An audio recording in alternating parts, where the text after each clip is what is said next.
Constructing your life is about much more than just building a bank account. Each week, join real estate entrepreneur and mindset coach Austin Linney as he interviews guests who are constructing their dream lives and impacting the world around them on a daily basis. If you're an entrepreneur or wanting to start a business, or you just want to hear motivating stories of how others have overcome the odds, you are in the right place. And now for your host, Austin Linney. Guys, welcome back to Construct Your Life. This is Austin Linney here. We have Michelle Anderson and Patrick Foster. How are y'all doing today? Good. How are you? We're doing great. Thank you. Doing great, guys. Before we get started, I want to thank our sponsor, dreamchasers.com. Make sure you check them out over there, Adam Carswell. Guys, we have a real treat with you today. This couple combined have flipped over 3,000 houses. It's insane. I mean, they are just the flippers of the century. No, I'm just kidding. I thought about that right before we got started. So guys, I saw them on Instagram and I was like, gotta have you on. And people are like, why me? Like, why do you want to talk to me? And what you have to understand is people can touch that. They can grab that. They can go, oh yeah, I can get there. And so I like to get people on now, and then maybe a year from now we have them on again, and it's like, look what we did in a year. And so kind of let y'all like tell me your real estate journey, where you're at now, and kind of your stories, and we'll get going from there. Sure. Okay, so I'll go first. I'm a full-time structural engineer, and that's what I do 9 to 5 every single day. And then just started doing real estate investing with Patrick, because I'll let him get into how he got into it, but he's a real estate agent. And we kind of jumped in. I jumped in with him, and really no background, and along for the ride. Kind of, you hear about some people listening to podcasts for 2 years and reading a bunch of books before they get started. I read half of a book, and I think it was the book on flipping houses I read. Half of it would be kind of generous, and maybe a quarter of the way, and just said, yeah, let's do it. I kind of trusted him. He had a little bit more experience. I said, yeah, we'll learn as we go and figure it out. There's no better way to learn than on the job. So we kind of jumped in and started flipping our first 2 houses at the same time.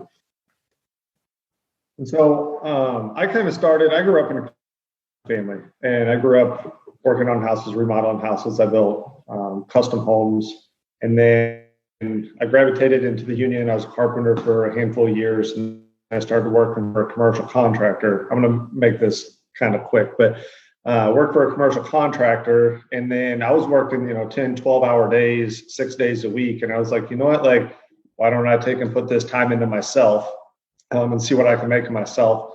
End up quitting my full-time salaried position job, leaving my 4-bed, 2-bath house that I had renovated, and moved to Nashville about 2 years ago into a 2-bath apartment on the 3rd floor.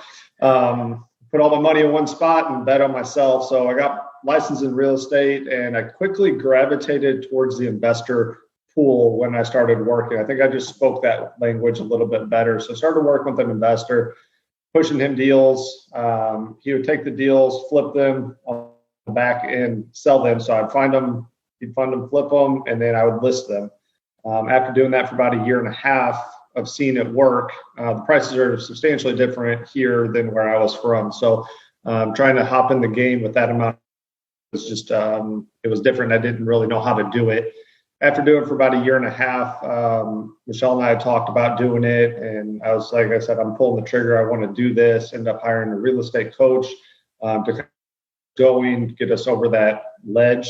And after reading books and having the background knowledge, plus her with her technical experience, her and I just kind of combined, had a real estate coach who put a bunch of offers in.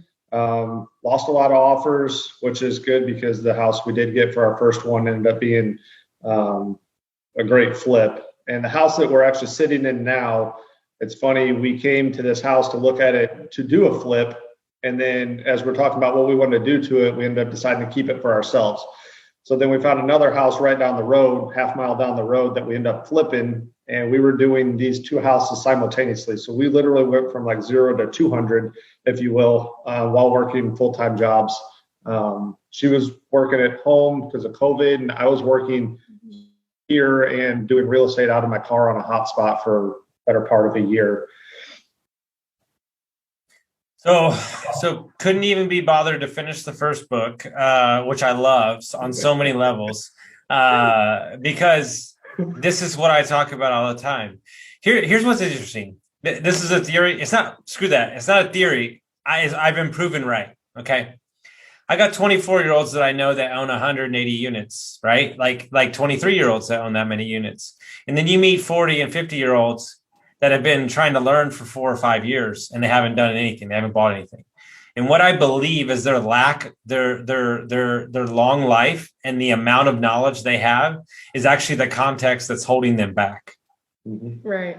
And somebody that's newer that doesn't overanalyze everything, which is interesting because you're an engineer. So my business partners are civil engineers. So it's very odd that you would not finish the book. Trust me, it's a game with them on a whole nother level, which I love that part. But talk about, is it one of those things where, because this is a thing. You've got a job.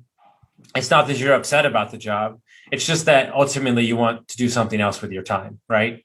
And so it's like, okay, great. I might not know everything, but this is a way out.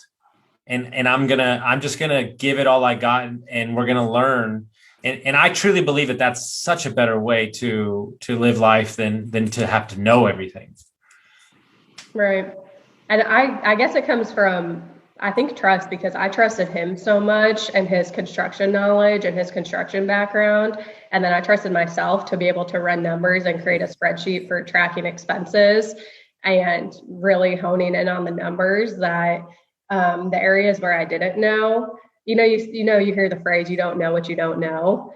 If I had known everything that could go wrong, I probably would have been a little bit more scared, right? And if I had known everything that was going to go wrong, we had quite a lot of things pop up and speed bumps, it seemed like, every single week. I probably would have been a little bit more hesitant, but you don't know what you don't know. So I trusted him and his construction background, and then leaned on myself for the spreadsheet part of it and figured, you might as well. And we kind of jumped right in, and helped having our coach in our ear telling us, said, like, this is a good telling, just reaffirming what we thought. This is a good property and this will make a good flip.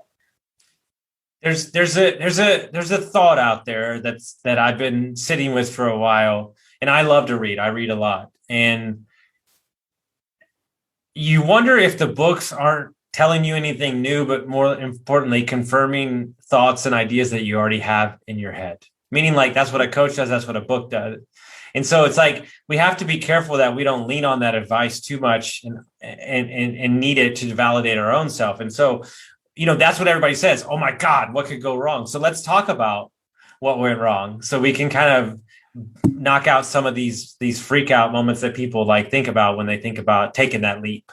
Yeah. Well, so there's a point I'd like to touch on that I can get stuck in. I'm in sales, but also they talk about analysis paralysis. And you can get stuck in that wheel of learning so much, but never take that step where eventually you can read 100 books on flipping, and it's just somebody else saying the same thing differently. You're never going to know the things you need to know until you get into it. I mean, you can learn all the principles, but for instance, when we started flipping this house, even our contractor was like, wow, if what could have went wrong on this house, he was even stressed out. He does this is his profession, the flipping, the actual construction of the houses. So he was just like, wow, and you guys took it in great strides and persevered through it. So it was kind of entertaining. We got to a point where he called with some bad news, and he laughed, and then I laughed, and then we laughed, and then we're like, all right, let's just move on.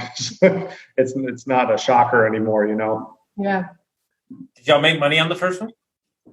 Yeah, a lot more than we actually ran our numbers and planned. Okay, so I want to sit here for a minute, because this is the number one thing. Oh my God, stuff's going wrong, but yeah, you made money. So at the time, as you stand here and you sit here today, you were in it. That's totally different. Mm-hmm. What were the big things that come up that kind of freaked you out? Because I'm about to flip a house that we're literally rebuilding the thing. Mm-hmm. And don't get me wrong, I'm holy bananas balls, but the upside is amazing. And I have civil engineers working with me. So they're like, oh yeah, it's cool. We'll just do this and that. And I'm like, oh, so easy for y'all. But yet I'm the one running the project. So let's talk about what happened. That was like, oh my God, we didn't see that coming. Yeah. So the first thing, I think, it just permits took a longer than we suspected, which took a couple weeks longer to get started. We were held up. And then next thing that happened. Straight out of the gate, it took 2.5 weeks to get the permits that the city required before we could get permits to start construction. Yeah. So straight out of the gate, our timeline, our schedule was already pushed back 2.5 weeks for start time. That's significant. Was that the city of Nashville, or it was just how it was going to go down? Is there anything you could have done on the front end to help that, or no? No, it was a right of way for a Nashville sidewalk plan that they're doing, citywide. So anytime you flip a property or build a new property, you either have to give them the rights to X amount of feet off the center of the street, or if you're doing a new build, you have to put in. So it was just doing the logistics of getting that confirmed on paper, which with the city took 2.5 weeks. Yeah. I said, we'll sign everything. We'll give you the land you want. Those are sidewalks, but let us get started working. I'll sign it. Just give me the papers. No, we're ready to work. So, and then what else happens? Next, our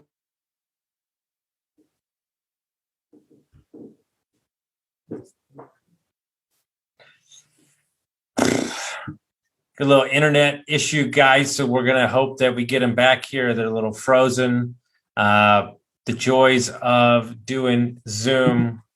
And maybe we'll get them back. Guys, I'm going to fill in the blanks here while we're waiting on them to come back in. They're going through all of the steps that it took to get their property right? And like, boom, right out of the gate, you have, okay, I was just filling in the blank. You keep going. I was just talking. I can fill the space. So, okay. So you said, what was the next thing? Our electrician actually passed away on the day he was supposed to start work. And so obviously unfortunate for his family. And then it set us back. We had us back a few weeks trying to find another electrician that was within the same budget. We were getting the next quotes that we got were ranging from $2,000 to $12,000 for the same job. So we were trying to stay within scope and then stay within budget and try and get someone in there sooner. After that, our contractor's trailer got stolen with about $10,000 worth of tools in it. I think a week later, some people were over there working. They got robbed at gunpoint. After what next? We ordered trim, and then I think the week before our trim was supposed to get delivered, our warehouse burnt down where they stored all of that. So we had to. So the trim's actually a funny one. I'm going to hop on this. So trim. We were back and forth on whether or not we should put all new trim and doors in the house or kind of match piecemeal the trim back together and keep the existing doors. We bounced around with the idea for 3 or 4 days, needing to pull the trigger. We finally pulled the trigger. Our contractor puts in the order and he sends me a text the next day of this massive building on fire. And I said, what's that? He said, that's the warehouse with all of your trim and doors in it. So the whole warehouse burned down. Then comes in and half the plumbing that we were only going to replace, some of the cast iron ended up cracking. So we ended up having to replace all the plumbing. So that doubled our plumbing bid. Concrete comes in, and I think the contractors did this, so watch your numbers on this, but the concrete contractor shot us a low bid, and then materials end up being substantially more. Like they missed, and her and I both do construction. She does a little bit more concrete than I do, but if you're pouring concrete every day, you don't miss an estimate by 5 to 7 yards, which is, it's about $1,000 worth of materials. So that one threw our budget off a little bit. Trying to think of what else happened other than getting robbed and the house didn't burn down, did it? No. I mean, that seems about. I mean, as I'm sitting here going through these things, I'm like, is there anything else that could happen? That's why we stopped being surprised by things that came up. And in the beginning, I used to get kind of down, just like feeling like I was getting punched. And then I think you said something the day our contractor's trailer got stolen. Everything seemed like it was going wrong. And I was like, this sucks. And he's like, why? There's nothing we could do about it. We just have to figure out how to move forward. So that's kind of my mindset now. When something goes wrong, I give myself a minute to be like, okay, that sucks, and kind of be angry or upset for just a couple of minutes, and then try and shift my mindset to say, okay, what next? How do we fix it? What's the path forward? Just adapt and overcome, basically. Yeah. Because the problem's still going to be there. And if you dwell on the problem, you're not going to get anywhere. You just need to find a path forward. So what's the quickest solution to the problem, and find your way out? Yeah. Your attitude to think that you can control things outside of your scope of control is the reason that you're still in the problem. Right. Like exactly. Ultimately, either you're a solution-based mindset or you're, and don't get me wrong, this is something I work on every day because I'm a highly emotional person. I have a lot of energy that can serve me in some areas, but not in a situation like that. Right. And so you get through all those things, you finish. I know this for a fact because I flipped a house or two. There's a point. I'm dead serious when I say this because we flipped a 1910 house. I call it the 12-step program with a fucking house. Look, true story. I lived across the street from this house, and for 6 weeks I didn't walk inside the fucking thing because I was so over it. We had to fire 3 contractors. We had to replace the front of the house, the kitchen. I mean, it was a fucking nightmare. All right. And long story short, when I found out we had to replace the kitchen now, the subflooring in the kitchen and the joist, which was not on the scope of work, which is a lot of work, I asked my father-in-law at the time and my ex-wife to go away. I said, go to Lowe's. I chugged a Red Bull. I turned on like Rage Against Machine, and I demoed that whole motherfucker in like an hour. And I got it out of my system. I got it out of my system, right? But here's what did happen. And I'm sure the same thing happened with you. You get to a point in the investment where the sheetrock starts going on, and it like turns the corner, and then like boom, you're done. And it's like almost that mountaintop where you have to like get over that hump, and then like everything just starts running downhill, right? Yeah. And when you finally sold it, you got the offer and you sold it and you found out you made money. As you look at it now, you know, what would you tell that person before they got started? What would you tell those 2 people, like to give advice to people?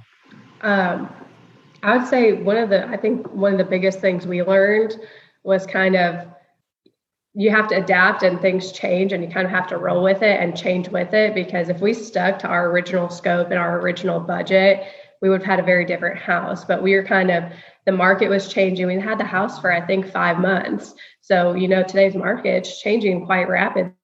So we were always adjusting, and it's trying to hit a moving target. So the target's always moving. So we were always having to adjust our plan, and new comps were coming on the market. Houses were going for on the street for higher than we were expecting. So we said, well, now let's replace all the trim because we're going to sell this at a higher price. So we're constantly looking at the market and constantly seeing what's going on in the area and what's going on at our house, and having to adjust what our original scope was to hit that moving target. Mm-hmm. One of the things I would tell somebody in our position, or if it was us at the beginning, like just start. Make sure your numbers work. Have some confidence with that. Find somebody that can help you with the numbers to make sure you're not going to lose it on the back end. But like start. And 2, things will go wrong. And then 3rd, they will go wrong. And then number 4, it will be okay once they go wrong, because you just got to find a solution to the problem. And then 5, like enjoy the process, because I think her and I learned more in the past 6 months flipping these 2 houses than we would have ever learned reading a book. It did benefit us that the market had changed and that we did make money. So we didn't do all this work for nothing, which was it was a blessing. But at the same time, if you can go through, and this is how I explained to somebody the other day, if you can go through an entire house, flip a house, you learn the process, you learn all the ins and outs. And let's say you make $10,000 and you don't make a lot of money on your first one. Okay. I spent 5 years in college and I came out, $80,000 in the hole. Or you could spend 6 months and come out $10,000 ahead with a boatload of knowledge that you can turn around and use on the next one to be more efficient. I couldn't agree more. I lost $26,000 in a business that we started that was nationwide for Airbnb management.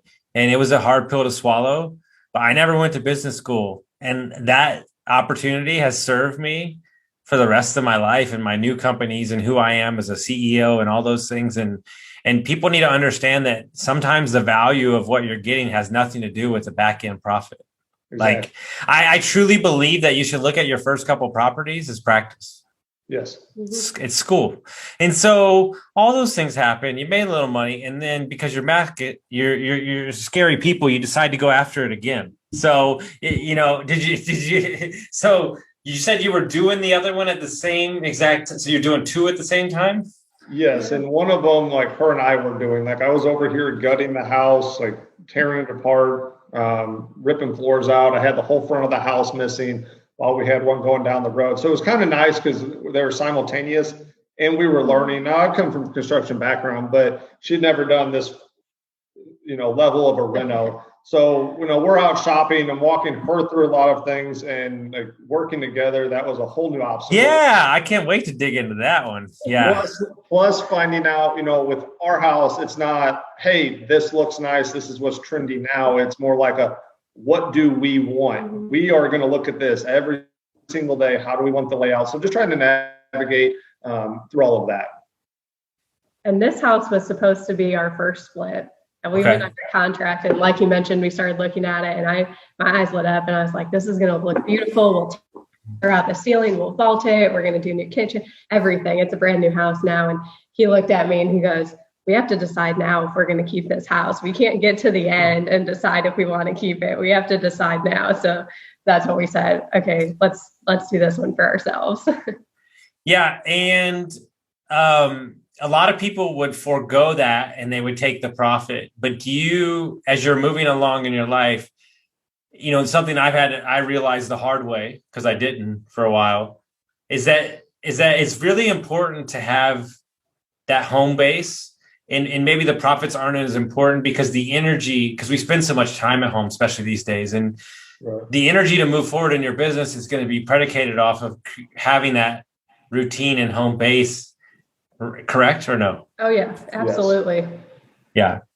And we were looking forward to getting out of the apartment and moving here and having a home base and something that we could just kind of like take a deep breath. We offloaded that property. We moved into this property. Like, take a deep breath, let the dust settle, take everything we've learned, reorganize, come up with a plan forward and try and move forward in a more systematic, efficient way rather than jumping in the water and learning how to swim, which given the situation at the time benefited us. But now we're taking a more strategic approach now that we kind of got the first two out of the way. Like if we can get through two of them at the same time, like we've got something going. It's just, let's figure out a path forward to make it more efficient, turning it into a business rather than just let's jump in and figure out if we like it hobby. Yeah. So I'm going to ask a couple questions just because sometimes I gloss over a lot of details and I want to make sure I provide as much value. All right. How did you find the properties? So I would source a lot of the properties I found. I sourced off the MLS, multiple listing service, straight out of the gate. Now that the market is where it's at, where there's no inventory, you almost have to have off-market properties before anybody knows there's an off-market property. So that's where we're trying to find deals now. And trying to find deals now, we had contracts on 4 properties, and people's expectations of prices are just so inflated that you can't make the numbers work without, increasing your risk. And we're just not willing to increase the risk for a small margin. We're fine where we're at. So we'd rather wait for one that we know is going to work than cut it too thin and almost potentially lose money. So to answer your question directly, MLS first. Now that the market has shifted, we've kind of had to change how we source properties. And how would one go about sourcing off market properties? Find some local wholesale dealers in your area. I've got a couple people that I've worked with, and just talking to people throughout the past couple of years. You can get on like tailored networks, hop on investment pages like Facebook. They'll tell you where, who's doing wholesale deals, and wholesalers are always reaching out for buyers, and that's where you kind of hop on lists, and then you just eventually your inboxes will start getting flooded with deals, and then you build relationships. That's the biggest one. Is I built relationships, so now I have people that trust me, and they call me and say, "Hey, I have this deal. Nobody knows about it," so I kind of get first dibs, and then after. If I decide we want it, if we don't want it, if it can work, if it can't work, we try and I either advise them on what to do with the property, or we take it and try and help move it for them. There's just a lot of avenues, and then throw in some like creative financing. You can get one property in, and then there's 15 different options of what you can do with it after you have it in your possession. But it's finding the deals that. And I'll jump in and say specifically, so what we do is we tell everyone that we're flipping houses. So a lot of the off-market deals that he gets are from other agents, because he works with a lot of agents that they just want to sell homes that are pretty and up to date. And all the agents that he works with, they all know that he likes the ugly houses that need work. So they usually call him before they list them and say, "Hey, can you do anything with this?" So he kind of built that reputation within his real estate brokerage. And then also, we told our lawn guy that was cutting our grass, he does a lot of work in the neighborhood on other people's houses. We told him, "Hey, if you hear of anyone getting ready to sell or list a house that needs work, bring it to let us know, and we'll give you a referral fee." So I think a week later he brought us a house. So we didn't end up working out for us, but you just start talking to people and putting it in people's ear that that's what you're looking for, and eventually people start bringing you deals. Something that we did specifically, since we flipped the house that is in our neighborhood of our personal house, right when we were having our open house, rather than list, it's a crazy market. So people, you don't really need to do anything special. You just need to get it on the market quickly. But what we did is we held all offers. We listed on Thursday, held all offers until the next Monday. And we wrote up a flyer about who we are, what we do, and a picture of us, and we door knocked our entire neighborhood and introduced ourselves. And half of the people that came through our open house were just neighbors who wanted to meet us. And then at that point, we had an opening and neutral position to say, "Hey, like, here's our product, here's who we are, here's what we do." And then you get that personal touch rather than being a cold call or just a random person that sends a mailer. Like, now the neighborhood knows who we are and what we do. And I think we didn't get anything immediate, but I think down the road, that's going to pay dividends for us. Yeah. And I've made it way less. I've made it way more obvious than that. When I travel, I just wear a shirt that says investor on it. It's not, I'm not joking. I was in Costa Rica a week ago, and this woman was like, "Are you an investor?" And I was like, "Damn right I am. Let's talk about some real estate." I got that from my mentor. Like, he's like, "Oh, I just wear it anytime I'm in an airport. Like, it just says investor on it." I'm like, I love it. Yeah, I love it. Yeah, don't let the wholesalers have all the fun. So how did you finance the buying the property and the flip? Yeah, we use a private money loan. So hard money or private money? Private money. Private money. And where did you find that lender? Just some connections that we had down here in Nashville. Okay.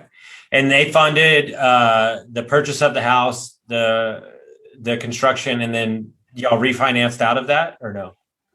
No, we just, and then when we sold it, we did a kind of a splitting profits.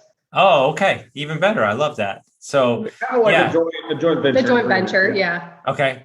And did y'all put up money in the deal or no? No, it was all private money. So private money lender who funded it, funded the rehab, and then on the back end, we split the profit shares with them and then took our cut out of it. Okay, guys, I'm going to say that really clear for everybody. Do you need money to buy real estate? No, you don't. That's my favorite question when I talk to a group. Guys, they just flipped that house. They made money. They didn't put any money in the deal. And they got a free education in the process. It's amazing. That is what it's all about. You don't need to wait till tomorrow. You don't need to wait till next week. You can do this. Go add value to somebody, find a deal, do it. and then jump into it and stop waiting around because they don't have any money in the deal. And right before we got on, he mentioned that he just sold his first house hack like 8 minutes ago, which is amazing. And so for anybody that doesn't understand how you got into the business, was your house hack, what did you do? Like, walk us through like that, kind of how you looked at that. So I recently, within the past year, have coined the term house hacking. So I'd like to say I was house hacking before house hacking was a thing, but maybe I wasn't, I don't know. So I had just moved back from Oregon. I lived out there for about a year. And when I got back, I was doing construction. We were building a bridge in Southern Illinois. I literally pulled all my money together to get an FHA loan. I put 3.5% down on a $51,000 house. Within the first 2 weeks, I walked in, I plopped a mattress down on the floor, and I started painting the house. 2 weeks later, I had the entire house painted. I got on Facebook, found some cheap furniture to put in the house, and I moved 2 of my friends in, okay? So they're automatically now paying me rent. So now I don't have a mortgage. I'm actually cash flowing 2 weeks into owning a property. Lived like that for about a year and a half, went through a couple different roommates. Turns out living with friends and having them pay you rent is a whole other demon within itself. Chasing them down to think they owe you or you owe them. Anyway, so during that process, I started realizing that I didn't really enjoy renting to friends. It was just more of a headache. So then I remodeled the basement, had a jackhammer up around the basement. It had water running in, put a drain tile in, put a whole new, it's basically a studio apartment down there. Moved downstairs, it had a separate entrance, and then I found out about Airbnb, turned the upstairs into an Airbnb. So I'd wake up, I'd come home on my lunches, and I'd change all the beds, make all the beds, and then have new guests come in. I did that for about a year and a half. Then when I moved to Nashville, I moved a property manager in the basement, let her live there for free while she managed the Airbnb upstairs. That ended up not working out. So then I opened the upstairs and downstairs at the same time and rented both of them out separately. So really I was hitting, and when COVID hit, I think my bookings went up to 198% on the house, some of my biggest margins to date. And so I rode that train for years, or it was probably about a year and a half, 2 years of management. And then the market was hot in a smaller town. So I decided, hey, it's time to get out. So from the start, I didn't have a mortgage because I cash flowed. Every investment I put in the house, I ended up making back from Airbnb and my rentals. And then I turned around and sold it 6 years later, as of 8 minutes ago, and ended up making a net profit on it. So yeah, it was pretty. I love everything. I love everything about y'all. This is fucking awesome. Like it's like I'm sitting here and I'm doing the numbers in my head. Like I'm like, okay, like he lived in that for free. He was making money the whole time. Like they were in that flip for free. Like, have you even put any of your own money in anything? Like, is it just like, I mean, it's awesome. Like this is what it's about, right? And I'm just curious. Like, you know, you're starting to get a taste for it. Like I imagine Steve's picking up. Where do you see the next, let's just say the next 2-3 years of your life? Like, where would you like to get to? What do you see as like something? Because like a lot of people get in these investments and maybe like the long-term plan isn't to flip for the next 20 years, but it's good for now because it makes some money. Like what's the long-term vision? So you pretty much started out this podcast with the long-term vision, like 30,000 properties flipped, multi-million-dollar profits. No, actually, you know what? It's funny enough. The podcast started a year ago. It's Monday. It's going to be a year date. And I had no idea what I was doing. Now I have 2 podcasts. I don't even know what's going on anymore. I just keep hitting record. It's probably the same thing for y'all. Yeah. Yeah. Realistically, we'll probably just keep flipping for now. We've started looking into getting a couple of rentals. Patrick had a few off-market deals last week that we looked at, and the numbers just didn't work for us, so we wholesaled them. And those are deals that he got from, like I mentioned, other agents. So wait, hold on. You're wholesaling too? So Gosh. When I started. So wait, hold on. You're making money again without putting any money in. God, this is amazing. All right. Tell me what's up. No, Say that again. You cut out for a second. I said, now you're making money again without putting money in a deal. I mean, this is great. Right. So whenever I started out, I was working with an investor and we were putting 5 to 10 deals under contract a week. Right. And half the time he would only take one, maybe two. All right. And then I was like, you know what? I'm putting a lot of work, a lot of negotiation into these deals. So I was like, I need to find a way when a property comes in to have multiple exit strategies with it and exhaust every option so that I feel satisfied that like, hey, I tried everything for this property and it just couldn't sell at that price or whatever. So I found a way to either he's going to keep it or I can push it out to somebody else, or we're going to keep it, or we're going to keep and hold it, or we're going to flip it, or I'm going to wholesale it out to somebody, and try and make some kind of money on every deal if possible. Yeah, and help people out in the long term too. Because I've got an agent who just came to me with a couple deals.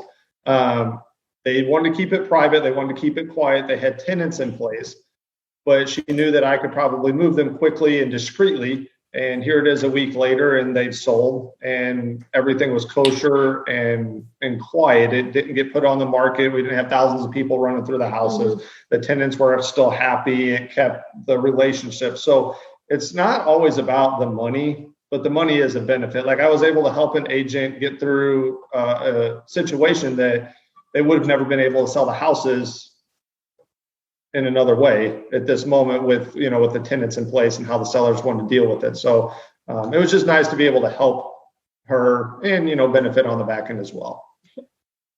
Oh, for sure. So you're flipping, that's where you see it for now. Is there anything that intrigues you out there in the asset class? Like does construction, like new construction intrigue you? Like does like multiple Airbnbs, like you played the Airbnb game a little bit, like kind of like, I'm just curious. So realistically, like we kind of like to dabble in new construction if the opportunity presents itself. Right now, we're probably mainly focusing on flipping and then possibly doing the BRRRR method and grabbing a couple of rentals and holding on to those. But a term I learned a long time ago, it was like slow, you go, fast, you never last. Now, depending on who you are and the capital you have, you can move at different speeds. But I think if we set like a decent goal of like, hey, let's flip 2 houses and pick up 2 per year. Well, if you do that compounded in the next 10 years, we're going to be sitting pretty. You don't have to hit it and try and do it all at once. Like you can just do a little bit over time and then it compounds and you get the results from there. So to answer your question directly, flipping, trying to pick up a couple rentals and possibly new construction. As far as Airbnb goes, I'm okay not touching Airbnb for a while. That required a lot of management on my end for not a lot of return, but it taught me how to run a business and manage people, and I can be in another state and make money while I was sleeping, which I really like that. So if we did hop into that, it would be possibly more of a personal, as we had talked about buying, hey, this is where we would like to vacation at. Let's buy a rental there, Airbnb it or rent it out, and then we have a spot to go vacation at. But we haven't really talked about it, but I don't foresee us scaling an Airbnb business. No, for sure. I love that. Yeah, I get cold sweats when I hear the noise go off from the text. So yeah, I don't. That's what happens when you have 27 in 7 states. Yeah, it was long. It sucked. So guys, if people want to find out more about what you're doing and follow your journey, how would they do that? Because I'm sure you're going to have an ABC TV show soon. I know it. So that's everyone's goal. We're on Instagram at Nash_flip. I love it. Well, guys, if you like this episode, make sure you send it out to your friends. We really appreciate y'all for listening. Leave us a review, send it to your friends, and we'll see you next time.